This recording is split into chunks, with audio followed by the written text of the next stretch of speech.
is one of those things that's just gonna keep happening over and over. What's up, everybody? Welcome to Fight Rant Live. Hey, what's up?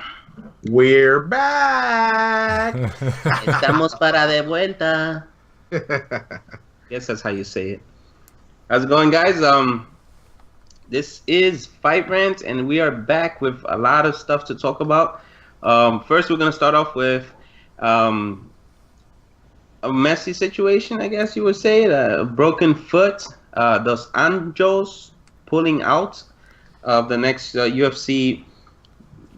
Pretty much the next UFC big event against McGregor. Guys, what are your thoughts on that?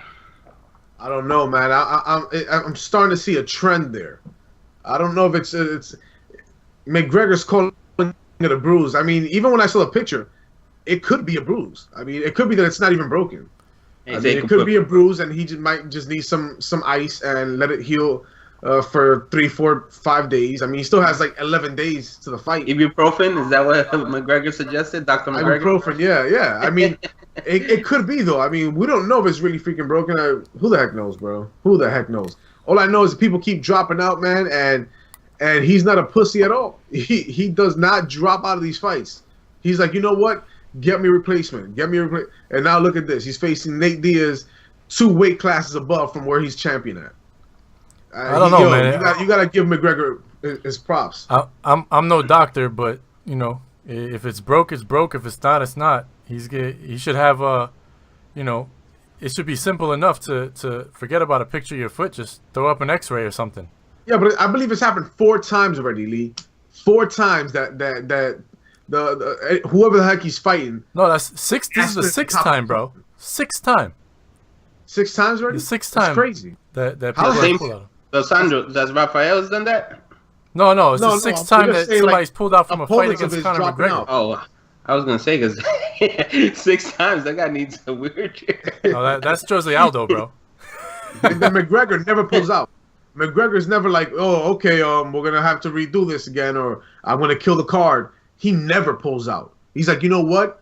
I'm a fighter. I train, and I just train to fight, point blank. Get me someone else.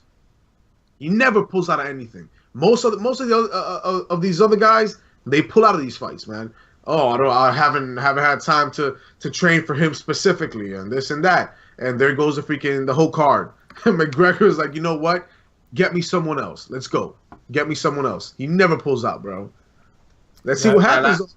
A lot of the fans are saying that it is becoming a huge trend, especially with Brazilian fighters. But I don't know if they want to, if this is a strategy that they have out there or what's going on. But it seems to be something where everybody's starting to notice. So I don't know. I don't know what to think about it. I see the picture. I'm looking at the picture right now, actually, and the foot looks pretty swollen. I don't think it's something that's major where he couldn't recover from it. Especially, what is this? 2 weeks? 10 days. He had like 2. He knew like 2 weeks. I mean, we have 10 days away, right? Yeah. But if it's a broken foot, like it was really broken, he would have known that from the get go, and it would have just been called out. He said he was trying to heal it over the weekend. Well, if it's really broken, you're gonna heal it. You're gonna heal your freaking foot in 2 days. That's when it gets a little weird. If your foot is really broken, you would not say, I was giving it the weekend for it to heal, unless you're an X-Men, unless you're related to Wolverine and we don't know about this. Right, does it make any sense to you guys? No. Doesn't make any sense to me.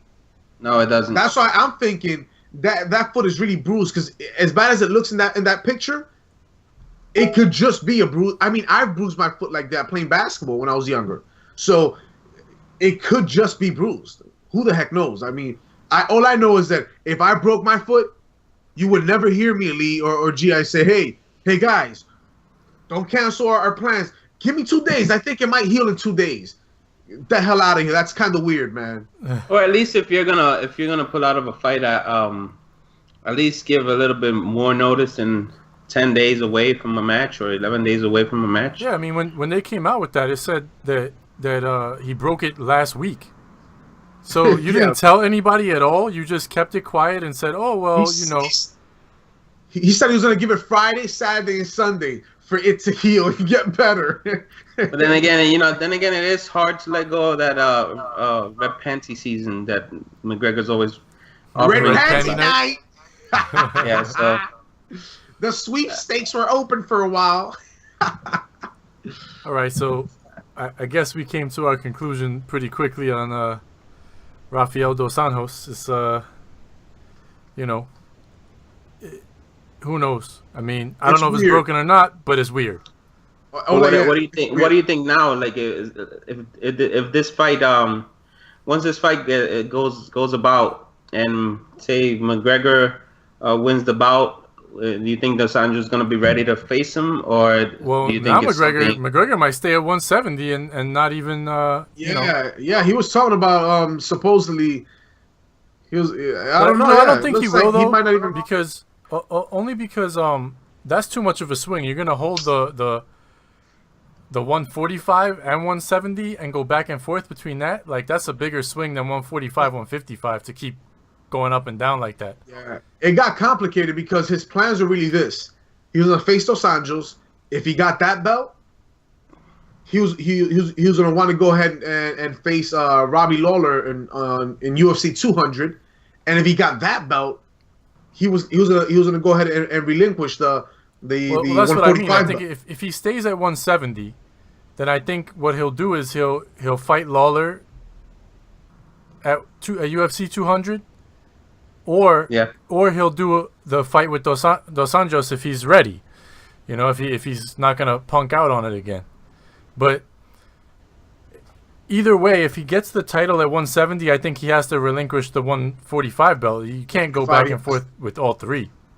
That'd be a heck of a fight. Robbie Lawler is a beast, but to me, I don't know why his style of fighting, I can see McGregor beating him. I don't know why. I can just see McGregor beating him. His style of fighting, he's probably going to try to keep it standing. He rarely goes for takedowns or whatnot. Only thing is that if McGregor beats him, damn, the rest of the welterweight, they're freaking monsters, bro. I don't know how you'd fare against fucking Wonderboy Thompson, bro. Carlos Condit. These dudes are like 6'2" or something, bro. 6'1", 6'2". I don't know, man. Well, I mean, we'll see. Well, what do you guys think about Nate Diaz, though? I mean, he's 3 inches taller. He's got a 2-inch longer reach. Yeah, Diaz is like 6'1", and he's had like four or five fights, I think, in welterweight. He's a big dude, man. He's bigger than him, weight wise, taller. He has a reach advantage. To me, he's no slouch at all, man. He's beat Cerrone already. He went to decision with Dos Anjos. He's no slouch, man. I don't think this is gonna be as easy as people think. His boxing is fucking nasty. I don't know, man. I don't see. He's a good 6-footer. He's got a 76-inch reach and 38-inch leg reach. Yeah, so he's gonna have some advantages over McGregor. I don't know. I guess we've seen the Christian Bale of our UFC. What do you think? You like this fight, right? I mean, I love this fight. No, I like it. I love the Diaz brothers. They're not very entertaining when it comes to talking on the microphone, but they're very entertaining when it comes to in the ring. They do they're the type of person that they do the talking in the ring when they fight. Yeah, the ring. And you have to respect it. I mean, you see McGregor respect it, and you see Anderson Silva respect it. Nick, you can see it. I know we all saw the press conference, and you saw McGregor did his thing like always, but at the same time he showed respect, paying his respects to Nick and Nate, and I don't know. It's tough guys you're gonna be fighting against when it comes to Diaz. I can see them in the middle of the ring, in the middle of the octagon, just both of them talking shit to each other, striking galore. That's what I want to see, man. It should be a lot of fun. Like this. Yo, could you imagine them fighting and Nate Diaz does a Stockton slap on him, bro? Bah! The slap. I would love to see that. That would be. Does that in the fight? They're that fighting. That would be awesome. And then you smack him, bow. Nate, if you're watching this, do the slap. Please do the slap. Could you imagine that Yo, if shit? he slaps Conor, we should start a hashtag on that. He does a stocking slap on fucking McGregor. That should be fucking hilarious, bro. We're gonna hashtag that. We're gonna keep going. Oh man. That shit. But yeah. Now, who do you guys see winning the fight? I see McGregor. I think McGregor wins, but it wouldn't surprise me at all if it becomes a freaking fight and it's going back and forth. Is this going to be you think this is going to be a decision, or this is going to be somebody's going to get knocked out? Because I'm and I'm a Diaz brothers fans also, but I'm such a McGregor fan. I'm gonna roll with my boy, and I'm gonna roll with him. I'm gonna roll with what he said. Knockout in the first round, even if it's towards the first round. I'll go with that. I'll say that McGregor wins first round knockout. But for the record, I said it. I will not be surprised if this turns out to something else, a fucking battle, and these guys are going back and forth. And could you imagine Nate Diaz freaking beating him or beating him on the scorecards or anything? His boxing's no joke in MMA. I mean, he knows how to mix it in good. Yeah, he does, man. His boxing is crazy. I mean, what he did to Cowboy was insane, man. And that was like 90% straight boxing. Just beat him up in boxing, bro. Pick him apart. Pick him, jab, jab, boom, straight. Jab, jab, body combos. Bro, it was crazy. What do you think, Lee? I think McGregor wins, but I think Mystic Mac got it wrong this time. As far as when he wins. I think this fight's going to make it to the third round before he KOs him. I think it'll be a breakdown. He's going to systematically break him down. Diaz will get his shots in, and we're going to find out. You know, McGregor's always had that chin of stone, man. From anybody that's ever hit him, he's gonna get that chin really tested at 170. At 170, yeah. And that's going to be the key, man. If you see Diaz hit McGregor with some nice combos and then punches, which he will, because McGregor can get hit. I mean, Mendez chopped him up quite a bit with those hits. It just didn't phase him. And I think Diaz will get those hits in, man. And if McGregor's chin doesn't even phase at all, then Diaz is in big fucking trouble. But if he can phase McGregor and actually stun him with those shots and make it look like McGregor don't want to take that many hits like that, then then we might have a serious fight where I could actually see. I'm kind of like with you. I wouldn't be surprised to see this turn into a fight. Nothing would really surprise me. If Diaz won, I would be a little bit surprised, but I wouldn't be completely shocked. I would just be, I would just be like, wow, like that's crazy, but because I don't expect it to happen. But going from 145 to 170 is a big difference, man. Like, it's a big jump. Think about a 145-pound man hitting you and a 170-pound man hitting you. There's a big power gap there, and if you're not used to that, I know he said he trains with bigger guys and he's fought bigger guys, but well, Nate said he's training with midgets and little people. So Nate said he beat up 3 midgets and he's pumped up about it. I mean, I'm gonna stick to the Diaz brothers. I'm a Diaz brothers fan for life. What? You're going against McGregor? I love those guys. I am gonna go against McGregor. I like. And I tell you why I like going against McGregor, because I do appreciate what he's doing for the sport, and I do think he's really good at what he does, both in the ring and outside of the ring with his mouth. But I mean, Nick and Nate those are some tough guys to take on, and if you catch the wrong Nate, you might get clocked. That's if you catch if you catch, the usual, not the usual, but sometimes you get, how you get Nate and Nick that sometimes come into the ring and it doesn't even look like they want to fight. They just, it goes to 3 rounds and then it's over and, I lost. I don't care. Oh, fuck y'all, motherfuckers. That kind of stuff. Stockton, bitch. But if you get a really, really good focused Nate, he can knock him out. So, I don't know. I don't think McGregor is gonna be able to knock him out. That I don't think. So, but he could win this by decision, and I think. But I'm gonna stick with Nate. So you think I mean, but what do you think? You're saying you're gonna stick with Nate? Is Nate knocking him out, or is Nate winning by decision? He said Either way. I really That's think not that an answer, this bro. could What do go, you think? I could think that it could be a knockout by Nate. What? Nate can get a knockout out of McGregor. a late Yes. knockout. A late knockout. I think it'll be a late knockout from Nate. I would say around the third, and he'll catch him really good. He'll watch his steps, watch what he's trying to do, and then in one mistake that McGregor does, he's gonna clock him. You know what's crazy? The Diaz brothers, they're known for their cardio. They're on their off time, they're doing triathlons or whatever the heck it is, cycling 20, 30 miles and jogging and swimming. So their stamina, they're known for their stamina. Somebody told me that Nate Diaz goes on bike rides with the elderly. Yeah, but seriously, man, sessions with the old.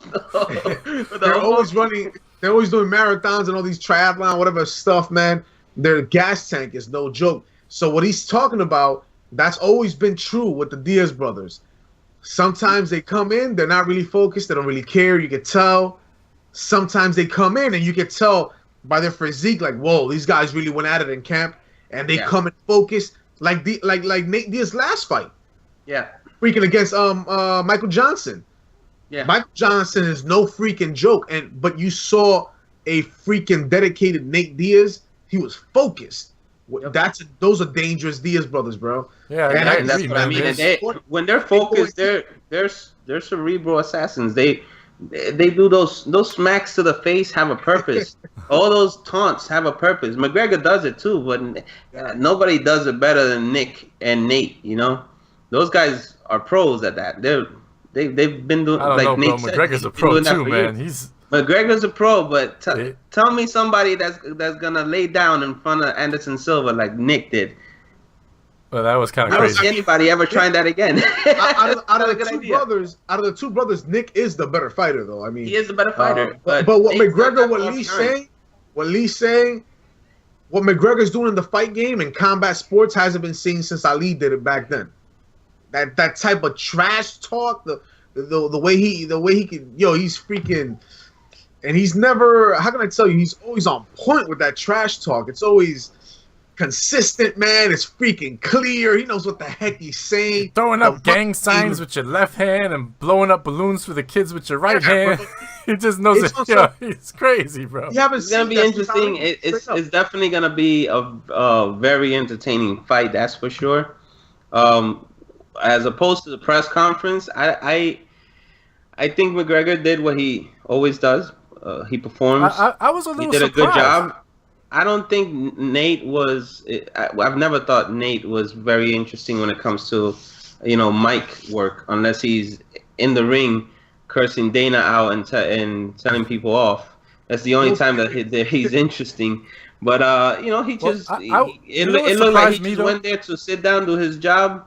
McGregor threw a few shots at him. He got a little annoyed and pretty much told him, hey, you just started doing this. I've been doing this for years, so respect and that kind of thing. But McGregor did say right away that he has a respect for him because he's not a pussy and he doesn't ever, he don't pull out of fights. He wants to fight everybody.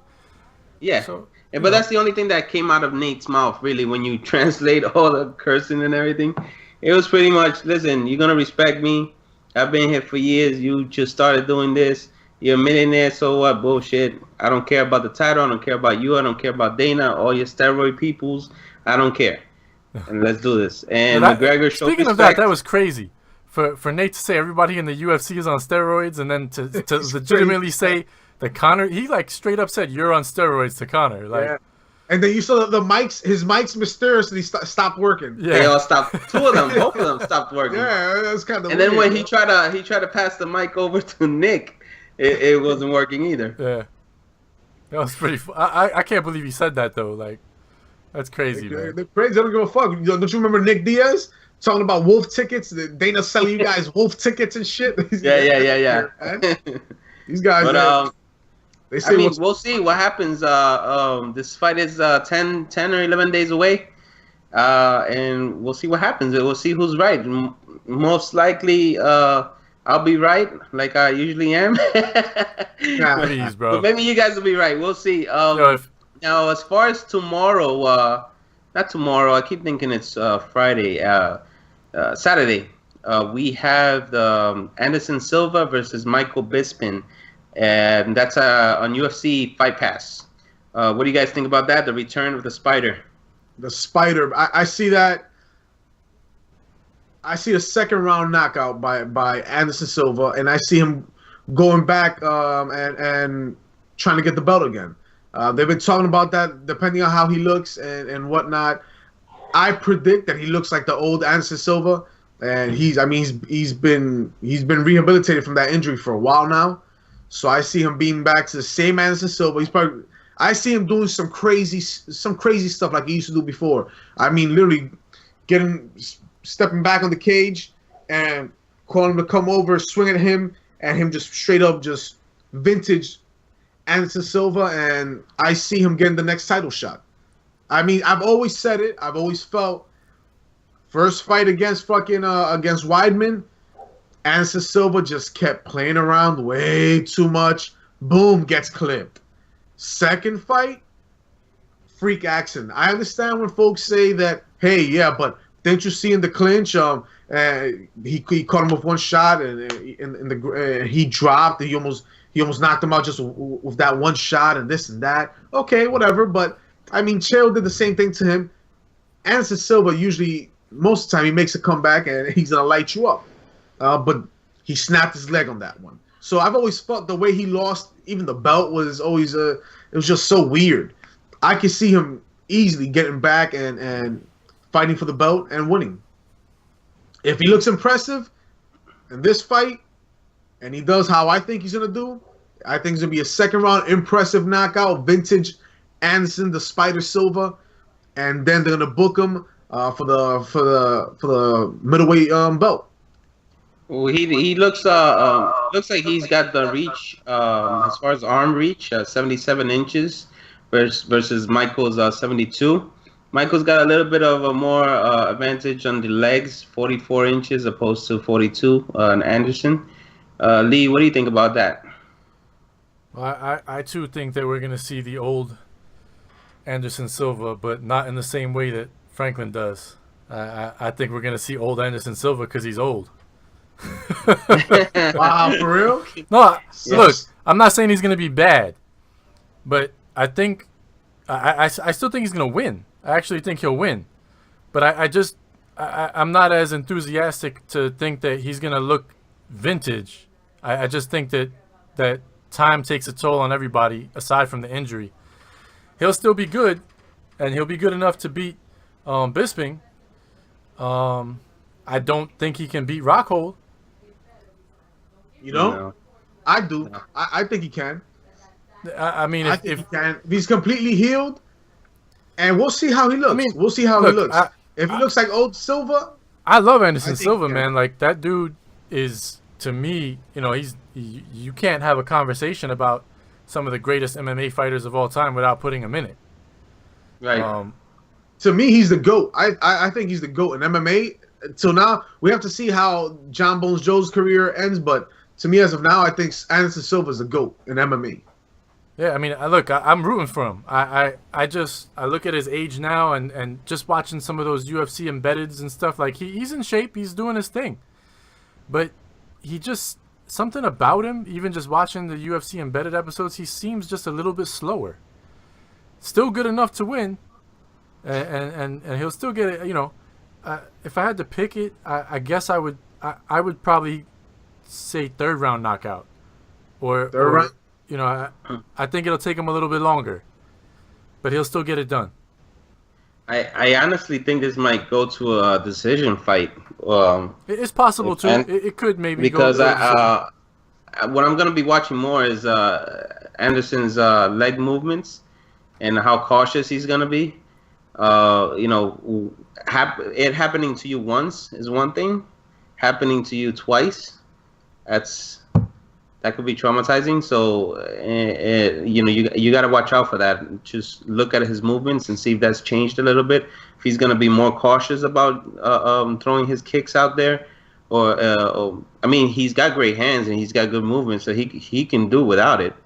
But is that something that he's going to try and do to protect himself, or if he's going to try and use those legs and test them out again? So I mean, Bisping is known for never rising to the occasion. Whenever he's gotten to that one fight that he needed to win and then move on and fight for the belt, he's always come up short. And I think he's going to come up short once again. Yeah, I mean, I agree. I do think he'll come up short too. I just think that you know, he'll make it to the third. I think anyway. So you guys pretty much see this like a warm-up fight then? No, I mean Bisping's no joke. Bisping's no joke. He's always been top 10, always. Yeah. Okay. But Silva's just that good. Even with how I feel that the age may come into a factor, it's kind of like what you'll see is not that he becomes worse. I don't think in that way. I just think how like Floyd Mayweather when he was younger moved a lot more, but he adapted his game later on to stand still a little bit more towards the end of his career. But he just adapted it to where he was still winning. I just think you'll see a slightly different Silva, that's all. But he'll still be. I still think I'm calling vintage Anderson the Spider Silva. That's his goal too. That he said it repeatedly. His goal is to get that middleweight belt back. Yeah. If he comes back real focused, and we'll see with this fight here. I predict vintage. If he comes back and he looks vintage, Anderson Silva, I can see him get his belt back. I can. Well, when that day comes, we might have a little argument. Yeah, I don't know. I don't know if it's gonna. I don't know if I see it that way, but we'll see. We'll see what happens. Now let's move on to some of the ladies in the UFC. Valentina Shevchenko, she's gonna be going up against Amanda, who I like to call the Machine Gun Nunes.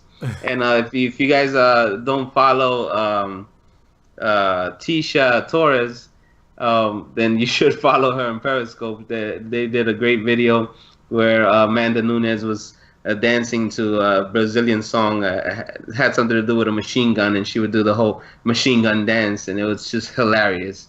What do you guys think about that fight coming up between those two? I'm excited for that. That's on UFC 196.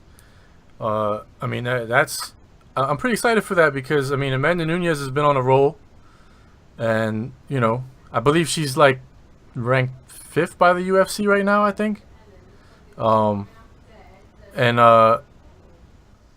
Valentina Shevchenko is kind of she's a little bit unknown to a lot of people because they haven't seen her fight that much. Like, they know who she is, a lot of people, if you're really into the fight game.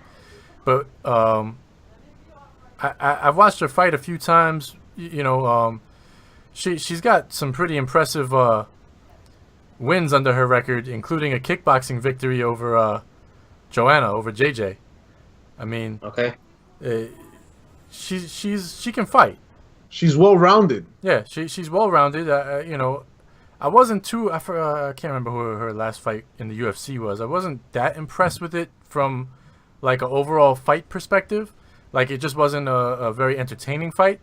But what she did in there was, she just smothered her opponent and she won. I mean, I feel like this is going to be a fight. I'm excited about it because we're going to really find out how good Valentina is. Amanda Nunes is going to make that happen. She's good enough to you're either good or you're not. And Amanda Nunes is that that fight.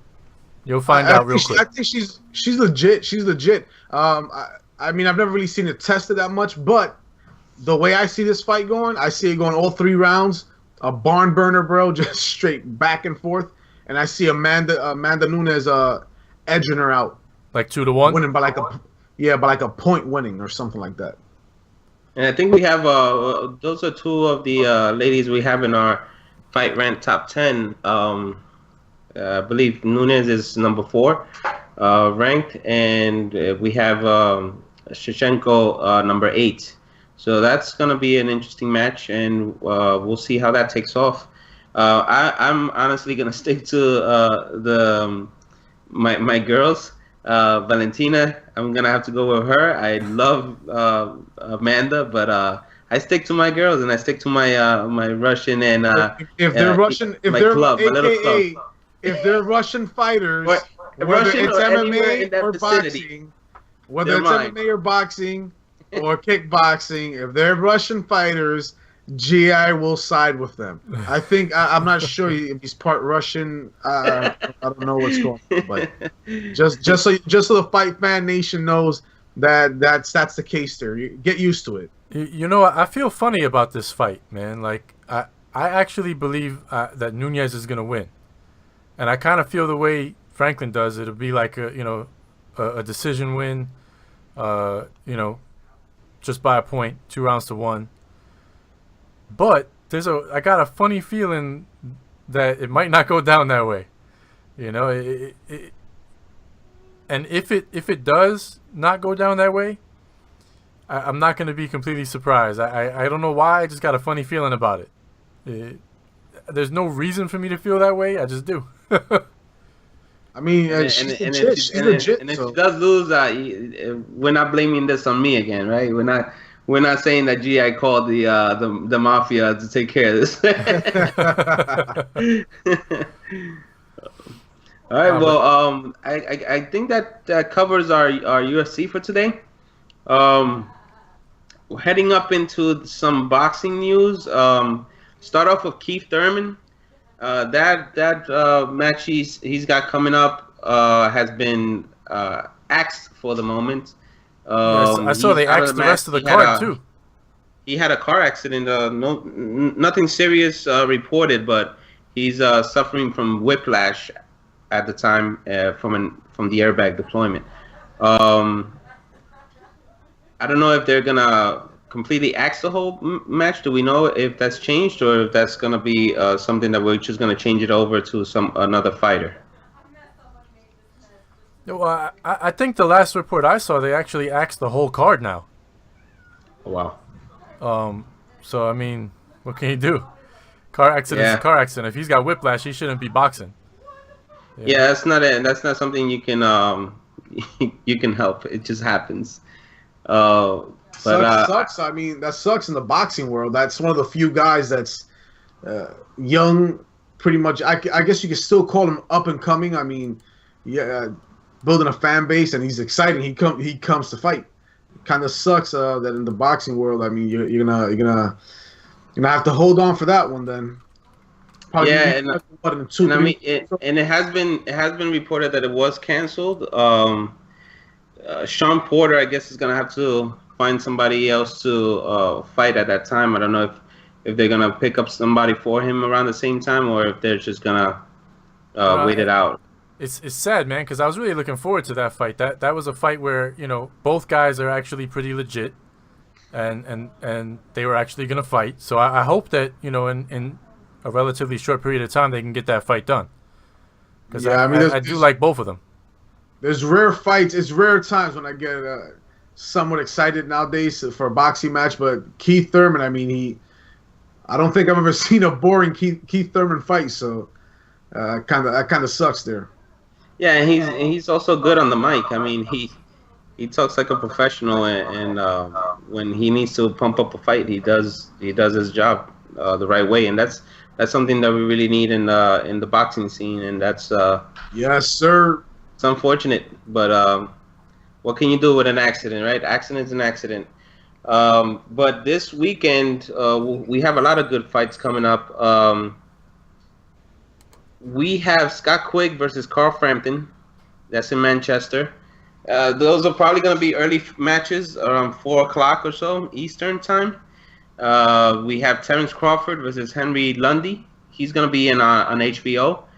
Scott Quigg and Carl Frampton are going to be on Showtime and the Sky Network. And Leo Santa Cruz versus Kiko Martinez is going to be on Showtime as well. Those are going to be some really, really good matches. What do you guys think about those matches coming up? I think for the Quigg versus Frampton one, I kind of like that. Both guys are undefeated, so and I've seen both guys fight plenty of times, and it should be a pretty entertaining fight. But Bella's not a big European fighter fan. No, but both those guys, they come to fight, you know. So I think it should be entertaining. You know, I'm not huge on the European style of boxing either, but if you get two guys that like to fight in a ring, I'm watching. You know. Right. And you know, they're pretty good. I'm not gonna say they're elite, you know, most amazing boxers I've ever seen, but they're pretty good fighters. They're better than most out there today. So I'll watch it, and I'm kind of excited to watch it. You know, anytime I can see two guys that like to fight go at it, and especially with both guys undefeated records on the line, you would expect them to come with extra, you know. So yeah, and they already bring a pretty good fight. So a little in the back of that. Only boxing match I'm interested in. I mean, now that Keith Thurman's not fighting, is the Terrance Crawford, but I see that him winning via mollywhopping and knockout within like the fourth or fifth round, mollywhopping him and just knocking him out. Yeah, I mean, I fully expect Terrance Crawford to beat Lundy. You know, I do. But I like watching Terrance Crawford work. So he's good. He's technically good. I mean, he's a strong hitter too. I mean, I like him. He's one of the very few boxers to me that I can say he's pretty legit. Yeah, I mean, I agree. He's definitely a legit boxer, man. I enjoy watching him fight, and you know, I'll take a fight from Crawford. And he backs it up. I mean, that guy backs it up. I mean, when he says he's gonna perform, he performs. He came out on his last battle and he destroyed his opponent and pretty much just took over the whole place. And he's that cool, calm, collected guy that you don't really want to mess with, and that's just gonna be a beating. I think Henry Lundy is just gonna be there to be a punching bag. I feel, but hopefully he can prove me wrong.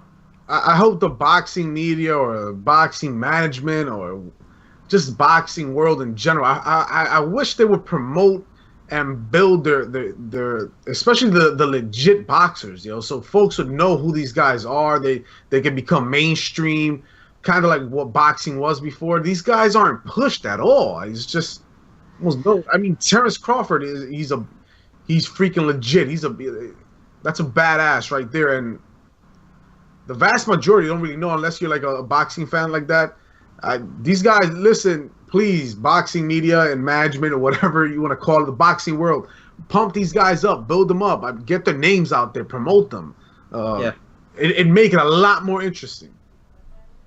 I think it's more like we were speaking before with me, Lee and I. We were saying that I feel it's more of because there's so many outlets in boxing. All these fights that are happening this weekend. With Scott Quigg, Frampton, Terrance Crawford, and Lundy, Santa Cruz, and Martinez, Kiko Martinez. If those three, for example, were in one card, that would be a great match, a great card. That would be better, you know, and a great night of fights. But I mean, other guys, the problem is you got these competing networks, you know, Quigg and Frampton are on Showtime, and Crawford and Lundy with HBO. Everybody's signing all these contracts all over the place, and it keeps preventing all the fighters from actually fighting. Right. Yep. And then, you know, me as a boxing fan, I have to go back and forth, and sometimes you're actually competing against each other because the time frames are so close together. I've seen nights where HBO and Showtime are putting on fights at the same time. Yeah. I'm like, how is that good for the sport? You're forcing people to pick one or the other for what? Like, yeah, you know, at least if you're gonna have them separated by networks, and the one network's guy can't fight another network's guy, at least put them on at separate times. Let the fans watch all the fights. And it's not like you see how in MMA, it's all set up kind of like a league, and UFC is pretty much the best, and then you have Bellator and other ones. But when you want to watch the best, you're watching the UFC. You understand? With boxing, it's not really like that. It's pretty much like the best are just they're splattered around everywhere, and like you guys said, now, oh damn, I have to choose whether I watch this guy fight here on HBO or watch this guy on Showtime. Sometimes they air them at the same time and whatnot. So it's like elite guys just splattered everywhere, and contracts of this and here. Oh, he's a Showtime. This guy's a HBO. Oh, they can't face each other. Kind of like with Kovalev versus Stevenson and Superman.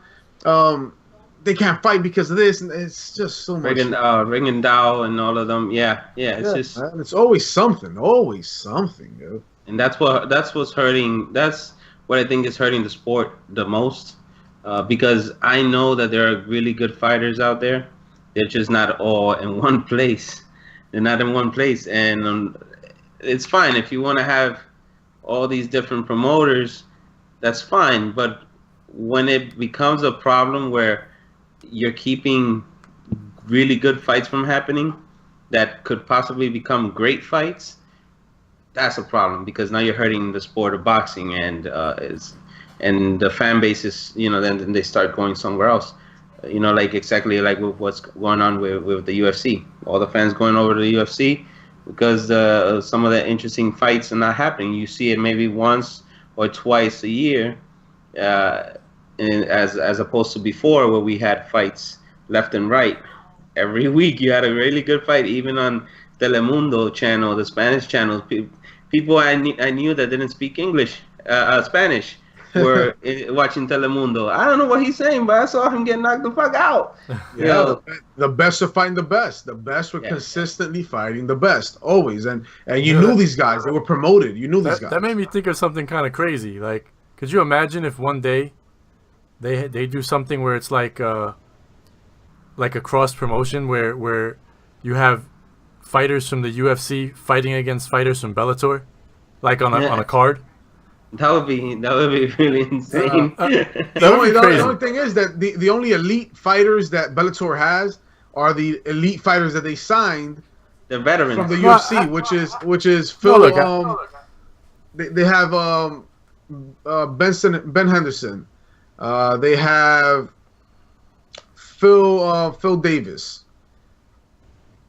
and they have another one. I forgot his name, but they have like 3 legit, true elite MMA fighters. So it wouldn't interest me. I mean, seeing. I'd be interested just because it would be crazy. Like, not to see it all the time, but like as like a one-time thing where you try to put like the best of Bellator versus the best of the UFC. Oh my God, the UFC would just destroy these guys. I agree. I just think it would be interesting. You know who's interesting? They have a fighter. What's his name? Venom. His nickname is Venom. He has all that unorthodox striking, kind of like Wonderboy Thompson. Yeah. What is his name? I forgot his name now. But he's one of those guys that seems legit. We have to see how it goes with him. He's in Bellator, but he's one of the few guys that I can see turning into kind of like a superstar or something. But once that happens, I see him signing with the UFC. Yeah, they'll scoop him up really quickly. Yeah. Now, and what do you guys think about these rumors going around that B-Hop and Triple G might happen? Oh, please make it happen. Please. Pretty please. I wouldn't be surprised if B-Hop pulls out that win too, even though he's 52 now or something. He's like 51, I think. 51 right now, yeah. He's a technician, man. And the only reason I think that Kovalev beat him was simply because he's just younger. Oh, there's no question. And he was bigger. Yeah. He was actually bigger than B-Hop. If it was just Hopkins 10 years ago, he beats Kovalev. Oh, yes. But the thing is, here, this will be one of the first times, I think, that I'll see Triple G, if it happens, Triple G actually facing someone actually bigger than him. So Kovalev had his way kind of on old B-Hop because Kovalev was just big. He's younger and actually bigger than B-Hop. Yeah. But B-Hop is going to be bigger than the Triple G here. So that could work in his advantage. And you know he's a technician. Technically, he's just on another level, even though he's old. His defense, everything is good. It would not look. Kovalev was dropping bombs on him for 12 rounds. 12 rounds. And couldn't hurt him. No, he hurt him, but it was finally towards the end when he was like freaking tired and stuff. Giving in. And still, B-Hop was blocking a lot of those shots. They weren't coming in clean, and that's from a young, in his prime Kovalev throwing everything. Who is not a the joke. kitchen sink at the dude, and he's still standing there.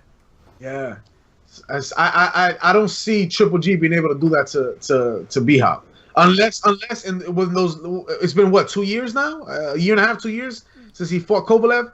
Unless B-Hop is aged dramatically. He hasn't fought since then, right? No, I don't believe. No, he hasn't. No. Damn. He said he wants one more fight. He's been trying to get Triple G for a while already.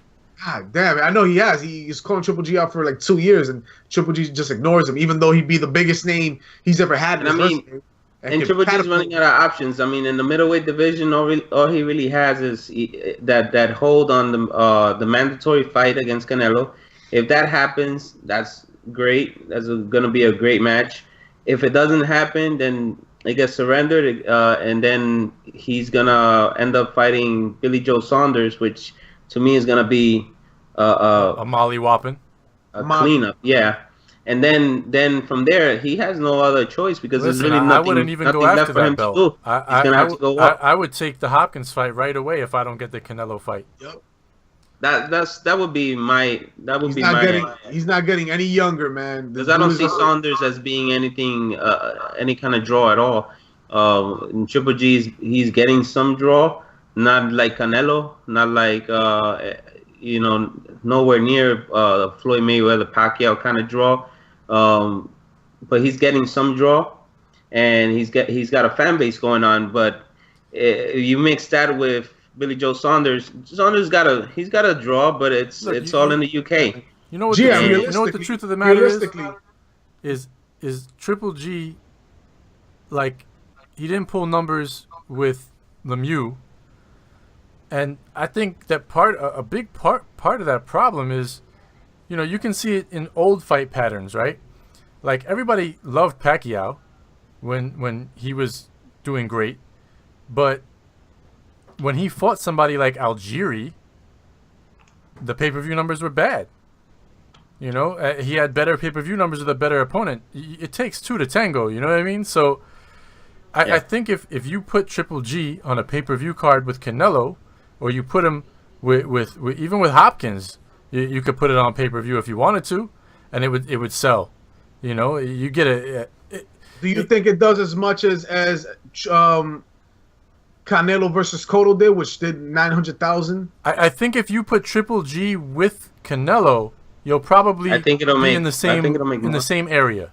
Or I think it might make more because I don't know about more, but I think you'll be in the same general vicinity against Canelo, because I think what's going to intrigue the public. I think like 300 to 500,000 buys. I'll tell you why I think it could be more, because the reason why it could be more is because Canelo versus Cotto was a great card, but realistically, it wasn't Canelo versus Cotto. You know what I mean?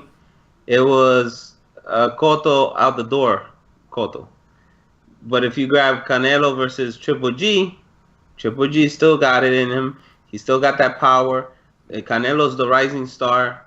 That's a bigger draw. To me, that is a bigger draw. I think that it's a guarantee somebody's getting knocked out in that fight. It's not like Cotto and Canelo where you didn't know if somebody was going to get knocked out. No, look. And I'll tell you right now what increases that draw. Well, look, y'all know me. I don't want to buy a boxing fight ever again after I paid $100 to watch Manny Pacquiao fight Floyd Mayweather. That was the last time. Flacquiao.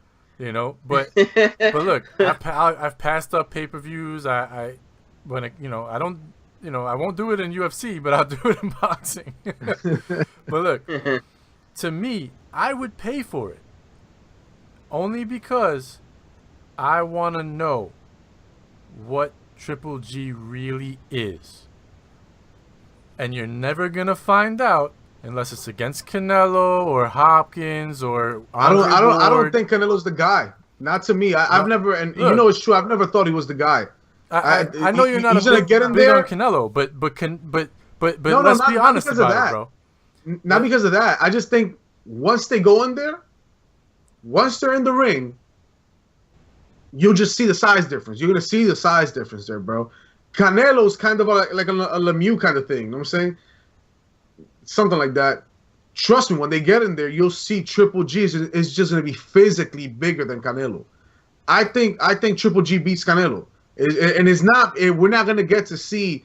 Oh, this guy pushed. Oh, we saw the best out of Triple G. Bro, I think you're wrong. I don't think it's going to be that. Come on, it takes Triple G we'll 11, agree, 12 we'll rounds. Agree to disagree. We'll agree to disagree. My point of view is not going to change. Listen to what you're saying, bro. It takes Triple G 11, 12 rounds to get guys like Murray out of there, and he's gonna just mollywop Canelo and that's it. But Murray was a bigger guy. Not really. It's just he was smaller than Triple G. Because you saw just the same way we saw with Cotto versus Canelo, where Cotto was just too small for.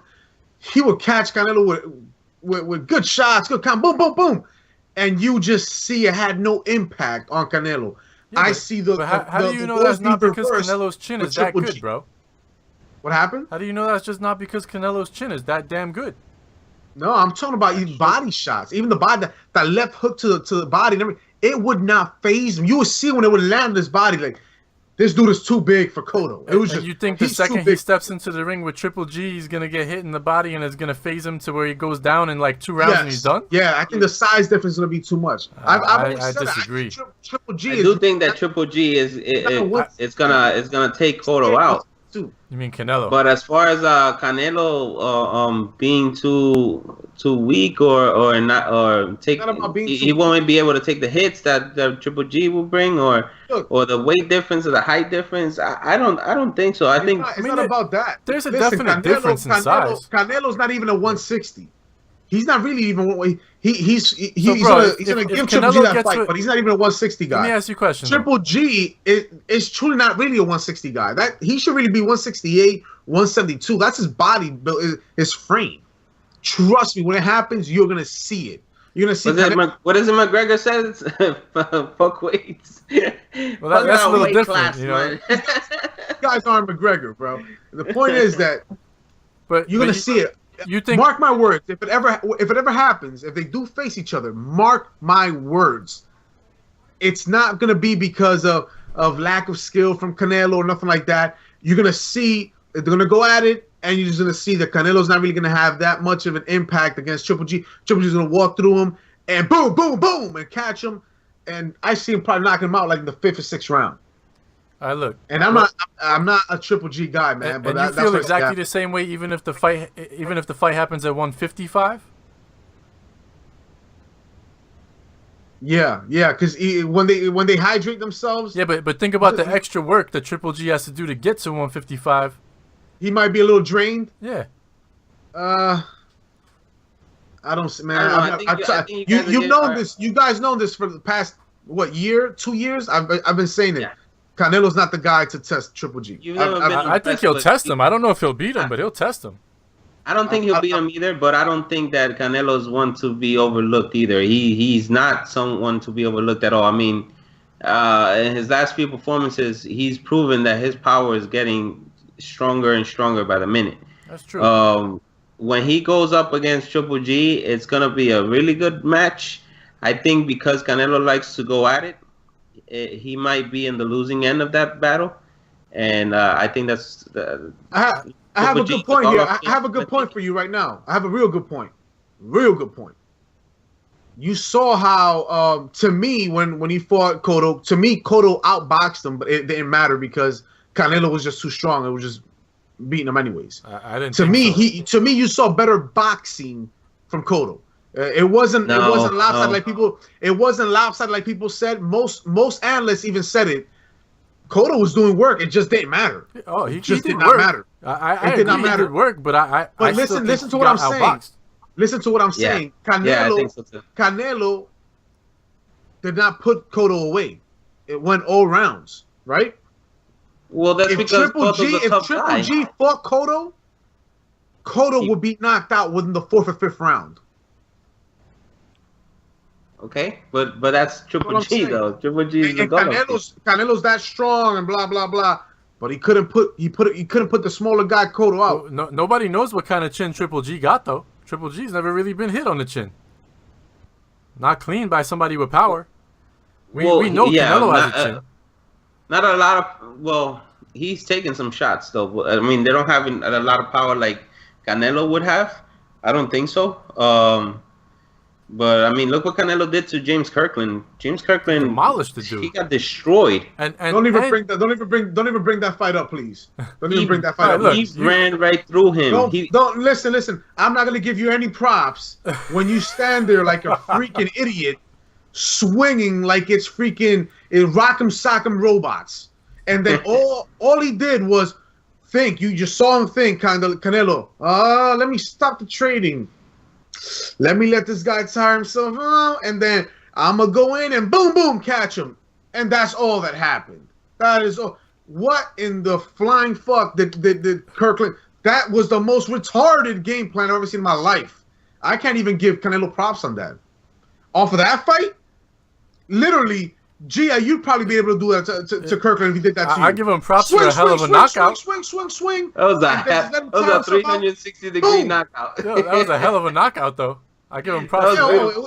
It was a heck of an impressive knockout, yeah, but when did Kirkland freaking swinging like a madman?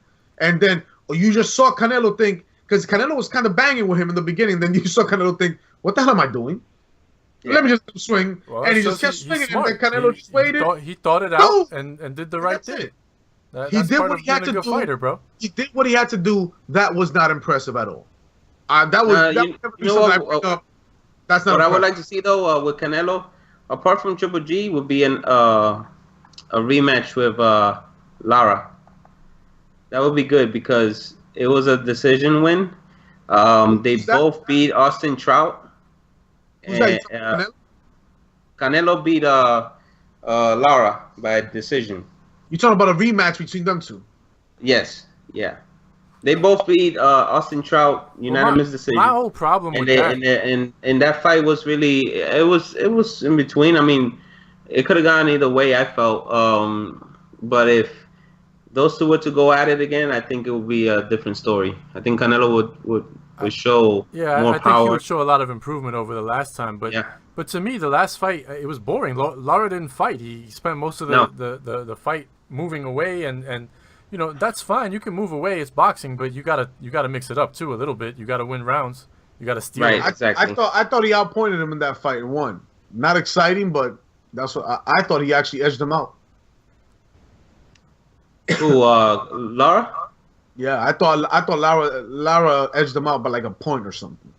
I saw him slightly winning that fight.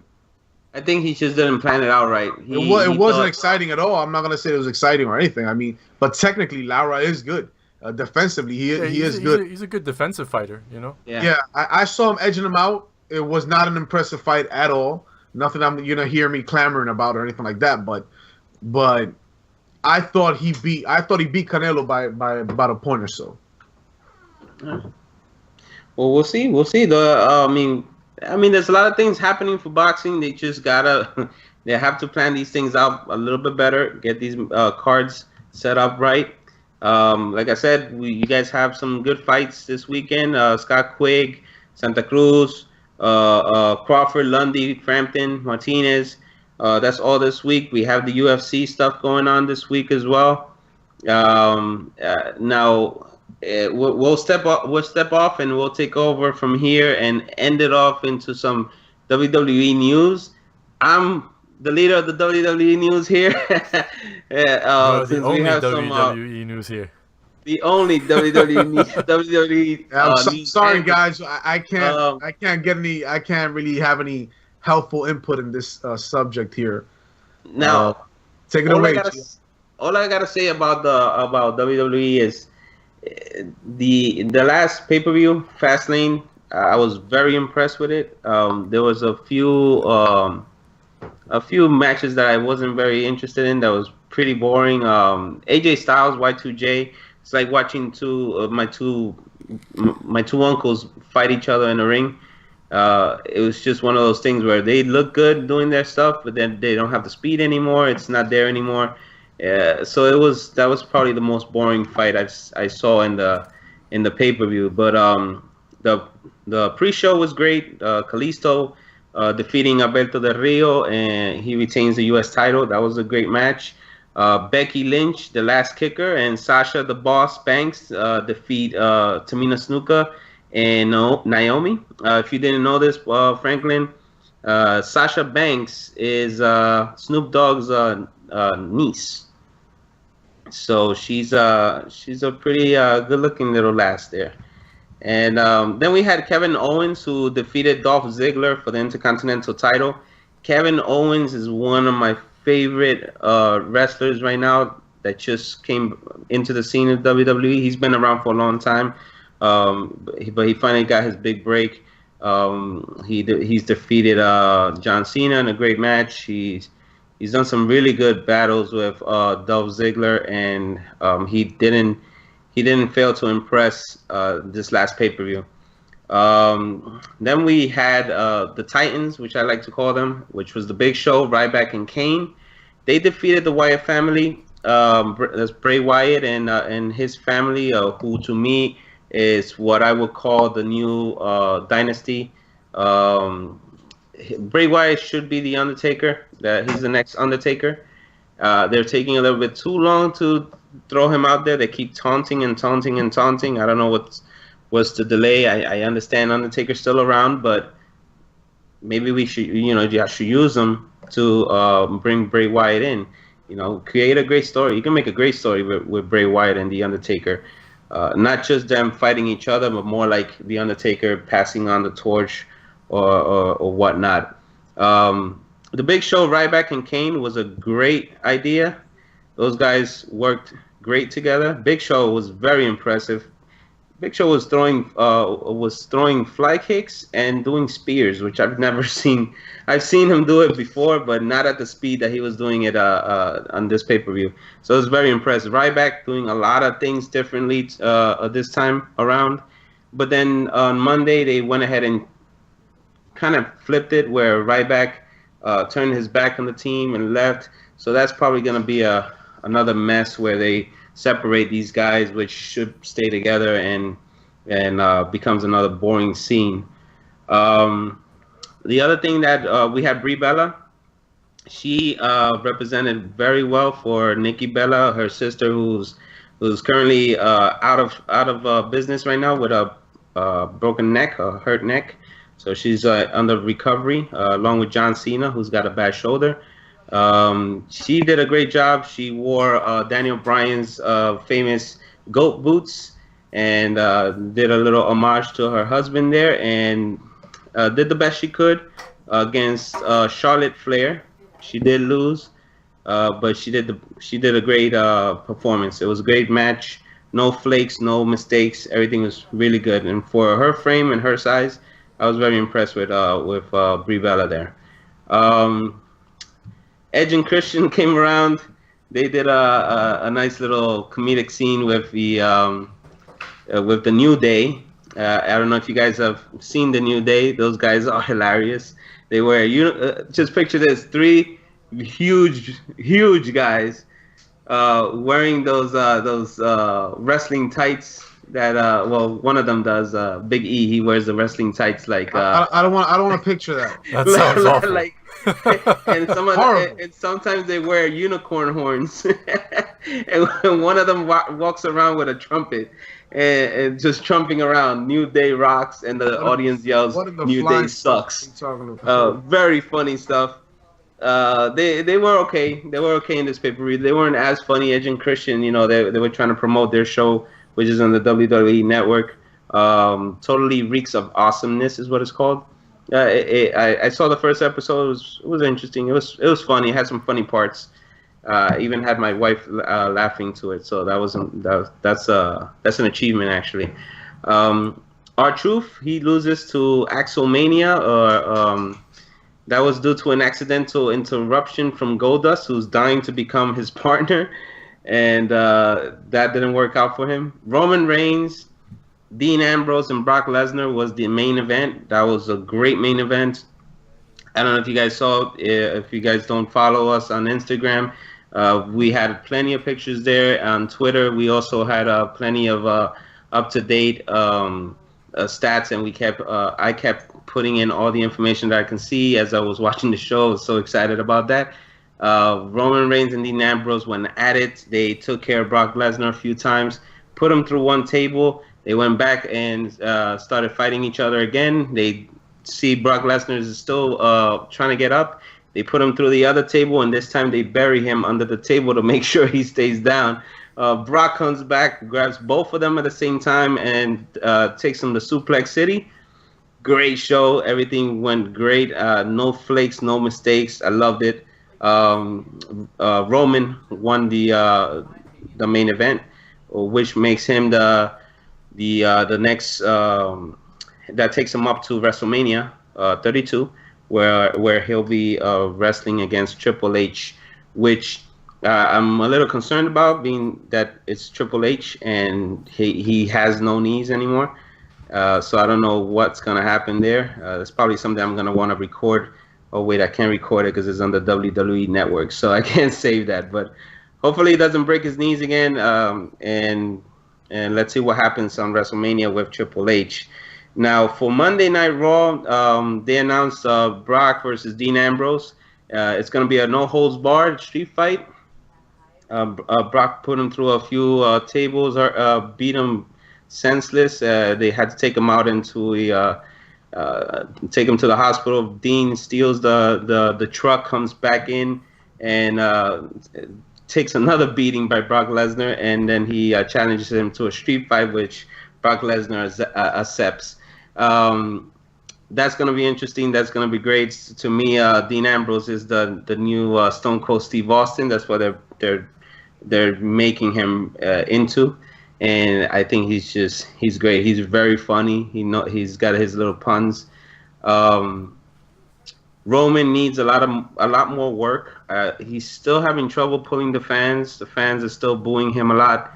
I don't know if it's more of his charisma. He needs a little bit more of that. He's a great performer, but in time, I think he'll be able to get where his cousin The Rock was. Slowly but surely in the WWE. I don't know about acting. That's a totally different animal.